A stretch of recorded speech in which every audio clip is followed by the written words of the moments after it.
Então, quais são os modelos concretos de releitura cristológica do Antigo Testamento, além daquela tipológica? Eu vou adiantar um pouquinho para vocês os pontos, para a gente desenvolver eles.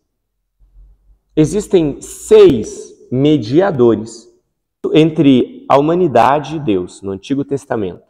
Se Jesus Cristo é o mediador do Pai para a nossa salvação, a gente tem que olhar para a figura do mediador e encontrá-lo no Antigo Testamento. Quem é que, antes do própria palavra se encarnar, mediava essa relação?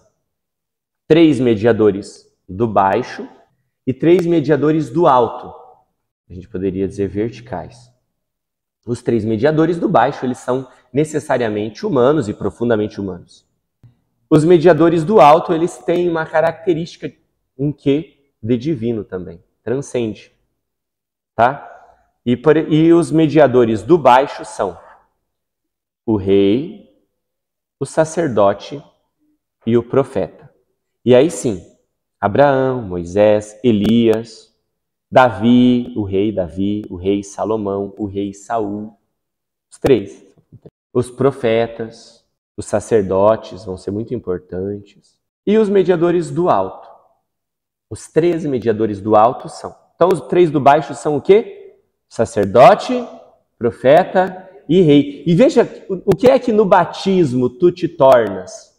Sacerdote, profeta e rei. Você tem, pelo batismo, um sacerdócio real, né? E a profecia, que é exercida muito, por exemplo, a partir do crisma, né? E os mediadores do alto, então, padre, quem são? Esse é um pouquinho mais complicado. São os anjos.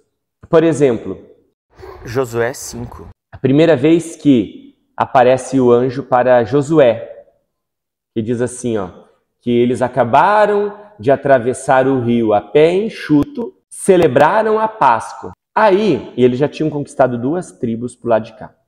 Aí, então, Josué avista uma pessoa vindo e diz, alto, quem vem lá? És dos nossos ou dos nossos inimigos? E o homem, com uma espada desembainhada na mão, responde, não, vírgula, eu sou o chefe dos exércitos do Senhor. Essa vírgula é importante, igreja, tá? Porque senão fica assim, eu não sou o chefe dos exércitos do Senhor. Aí é totalmente contrário, né? E aí diz que Josué descalçou-se, prostrou-se com o rosto por terra e disse, o que o meu Senhor ordena? E eles vão conquistar Jericó por ordem deste chefe dos exércitos do Senhor. Quem é o homem com a espada desembainhada da mão, que é o chefe dos exércitos do Senhor? Força! São Miguel. A gente vai ter lá Tobias, né, pegar a estrada, viajar, e ele vai encontrar o anjo Rafael. Eles pegam o peixe, tem que pôr o fel do peixe no olho para curar a cegueira. É o Deus que cura, né? Se você jogar o fel de um peixe no olho, você não vai sair curado, você vai sair cego, né? A gente tem, por exemplo, o anjo que anuncia, Gabriel. Enfim, o anjo. Tem uma outra figura que é a sabedoria. Olhem bem, é muito importante olhar bem para isso, tá? Porque a sabedoria, ela é, no Antigo Testamento, um atributo de Deus. O Espírito de Deus, por exemplo, a mão de Deus que esteve pairando ali.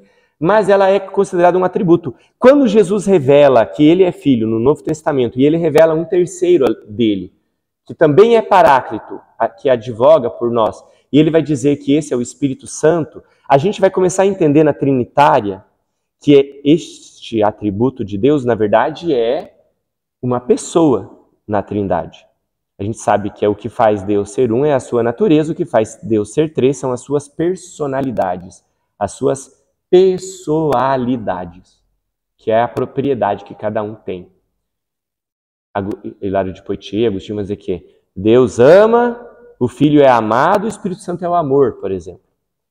Tomás de Aquino, na Suma Teológica, vai falar das aspirações, das operações. Onde tiver oposição, tem pessoas. Mas entender que no Antigo Testamento um dos mediadores era a sabedoria e o outro ele já é um pouco mais recente, já é dos séculos antes de vir Jesus ali, ó, que é o Filho do Homem. O Filho do Homem é uma figura meio apocalíptica, ela não é muito bem definida. Mas Jesus vai dizer de si, o Filho do Homem. E, por exemplo, tem o terceiro cântico de Isaías, que a gente na Semana Santa sempre escuta falar, fala do Filho do Homem. Nós pensávamos que ele fosse um coitado, um flagelado, mas ele carregou sobre si as nossas dores. Cuspiram nele, bateram nele com chicotes. E ele era, na verdade, aquele que veio para levar sobre si os nossos pecados. Sobre si os nossos pecados.